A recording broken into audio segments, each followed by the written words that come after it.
அனைவருக்கும் வணக்கம். நல்லம்பாக்கத்தில் அமைந்துள்ள திருநல்லமங்கை ஈஸ்வரி சமேத சொர்ணலிங்கேஸ்வரர் ஆலயத்துல இப்போ முருகப்பெருமானையும் வள்ளி தெய்வானையோட பிரதிஷ்டை செய்யறதுக்கான வேலைகள் எல்லாம் நடந்துகிட்டு இருக்குங்க. சிலை வாங்குவதற்காக உங்களால முடிந்த தொகையை நீங்க கொடுத்து உதவினீங்கன்னா ரொம்ப பெரிய ஒரு கைங்கரியமா இருக்கும். வணக்கம். பக்தி ஒளி நேயர்களுக்கு அன்பான வணக்கங்கள். எல்லாம் எப்படி இருக்கீங்க? சில டிப்ஸ் சொல்லலான்னு வந்திருக்கேன்.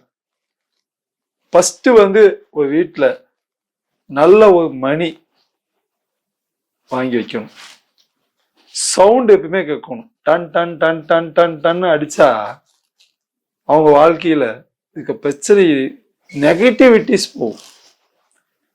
நல்ல பவுல்ல கல்லுப்பு 4 மூளைக்கு வைங்க.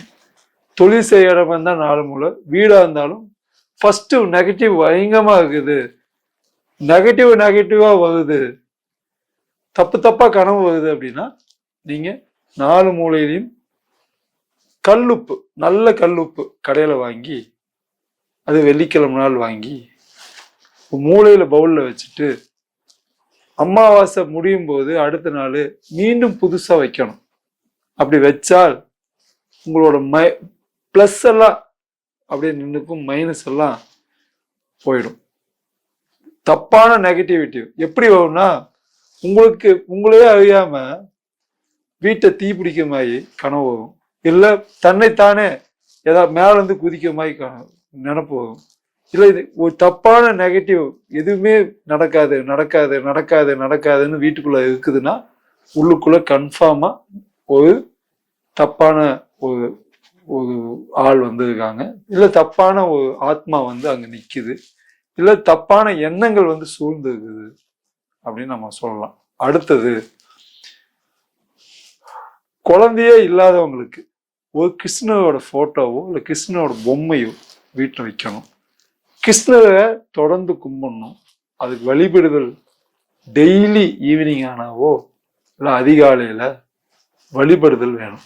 அப்படி பண்ணால் கண்டிப்பாக அவங்களுக்கு குழந்தை பிறக்கும், குழந்தை உண்டாகும். ஒரு கிருஷ்ணர் கண்டிப்பாக, ஆனா கெட்டியா பிடிக்கணும். அது பிறந்த ஊருக்கே போகணும், அந்த ஊர்ல போய் கும்பிடணும். கிருஷ்ணர் எந்த ஊர்ல பிறந்தாரு, எங்க வாழ்ந்தாரு, எங்க கிருஷ்ணருக்காக பலமான கோயில் இருக்குதோ, எங்க உருவாச்சோ அங்க ஒரு நாளாவது போய் முட்டி போட்டு நீங்க கும்பிடும் போது, அதுவும் பௌர்ணமி அன்னைக்கு போய் நின்று கும்பிட்டீங்கன்னா கண்டிப்பாக குழந்தை பிறக்கும். குழந்தை இல்லாதவங்களுக்கு குழந்தை பிறக்கும். அப்ப அந்த பழைய பாத்திரம் எல்லாத்தையும் தூக்கி போட்டுட்டா புது நல்லது நடக்கும்னு சொன்னதெல்லாம் பொய், நம்பிடாதீங்க. பழைய பாத்திரங்கள், வெங்கல பாத்திரம், பித்தளை பாத்திரம் எல்லாம் மேல அடுக்கி வைக்கணும் வீட்டுக்குள்ள. அதுல ஒரு ஒளி ஏற்படும், அந்த ஒளி வீட்டுக்கு நல்லது. அந்த காலத்துல வெங்கல பாத்திரம் அலமாயத்தில் அடுக்கி வச்சிருப்பாங்க. இப்ப எந்த அலமாயிலையும் எந்த வெங்கல பாத்திரமும் கிடையாது, எல்லாம் பழசுன்னு தூக்கி போடுறாங்க. தோசைக்கல்லை தூக்கி போட சொல்றாங்க யாவது, அதை எல்லாரும் போடுறாங்க. அதுல தோசைக்கல் எல்லாம் சுத்தம் பண்ணி நீட்டா வச்சுக்குங்க. பழைய பொருட்களை ரொம்ப நீட்டா வச்சுக்கணும், சுத்தம் பண்ணி வச்சுக்கணும். பழைய பாத்திரம் அம்மாவோட அம்மா பாட்டியோடது எல்லாத்தையும் கேட்டு வாங்கி வீட்டுல வச்சுக்கணும். ஒரு படி, பெரிய படி கம்பல்சரி எல்லா வீட்லயும் இருக்கணும். அதே மாதிரி வீட்டுக்கு வெளியே ஒரு பூசணிக்காய் தொங்க விடணும். அதே மாதிரி நெல்மணியில கதவு மாதிரி ஒரு இது பண்ணி வச்சிருப்பாங்க, ஒரு தொங்கி விடுற மாதிரி, அதுல நீங்க மாட்டணும். அது வருஷத்துக்கு ஒரு தடவை மாத்திட்டே இருக்கணும். இல்ல கேரளாவில் பாத்தீங்கன்னா நெல் கதவே இது ஃபுல் இது வச்சு கட்டுவாங்க, அது வீட்டுக்கு முன்னாடி இருக்கணும். இல்ல வெட்டி மாலை போட்டு 2 இது பக்கம் வைக்கணும். சமையலை விட பூஜையை ரொம்ப கசகசன்னு போட்டோ இல்லாம கொஞ்சம் நீட்டான போட்டோ இருக்கணும், ஒரு புதுசா இருக்கணும், பழைய காலத்து போட்டோவா இருக்கணும். அதை வச்சு நீங்க கும்பிடும்போது இன்னும் கொஞ்சம் நல்லா இருக்கும். அதே மாதிரி ஒரு கிருஷ்ணன் பொம்மை மாதிரி வச்சு கும்பிடுவது இன்னும் நல்லது. சிவனை கும்பிடுறவங்க அமாவாசை திருவண்ணாமலைக்கு மட்டும் போனா போதும்.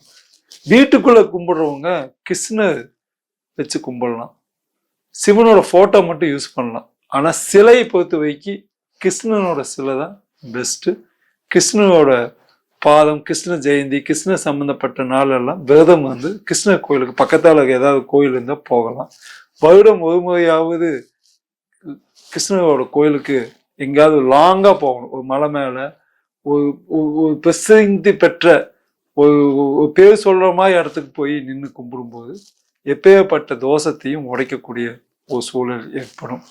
அடுத்தது, ஒரு உடைஞ்சு போன பொருட்கள், பிளாஸ்டிக் பொருட்கள் வீட்டில் இருக்கக்கூடாது. பழைய பாத்திரங்கள் வெண்கலம், பித்தளை இது சம்பந்தமா நீங்க வச்சுக்கலாம். அதுவே உடஞ்சு போன கண்ணாடி வீட்டில் வச்சுக்க கூடாது. உடஞ்சு போன பேனா வச்சுக்க கூடாது.